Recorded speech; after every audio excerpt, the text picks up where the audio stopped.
Mas higpit nga mga protokol ang ipatuman atol sa Abril 27 nga ika-500 katuig nga kasaulugan sa Kadaugan sa Mactan. Samtang usa ka resolusyon ang gipasar sa konseho nga nagtinguha sa paghimog national holiday sa pitsa nga Abril 27. Siluan Mirundina sa report.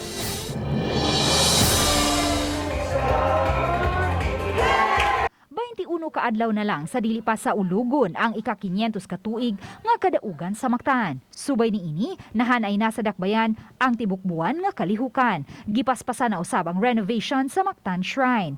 Sa alas 8 sa buntag sa Abril 27, sugdan ang kalihukan sa usa ka flag raising ceremony, wreath laying, military parade, Air Force flyby o flower drop, ug ang reenactment sa Battle of Mactan. Here in the Liberty Shrine, it will be by invitation only, especially with the presence of the President.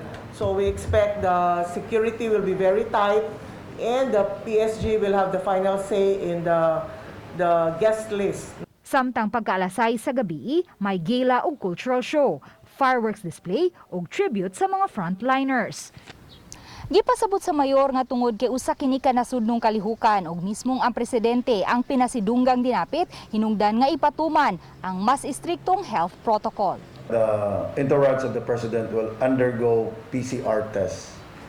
So that's a protocol.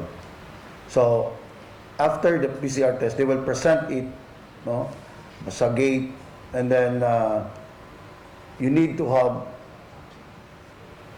a rapid test. No, that's the protocol. And if you're positive for the IgG, meaning nakaagi na ka og COVID, so mo undergo na sa ka og antigen test.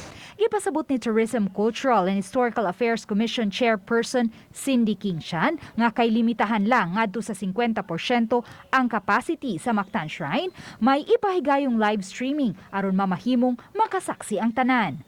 Uban ni Marlon Melgazo, Luan Mirondina, Balitang Bisdak.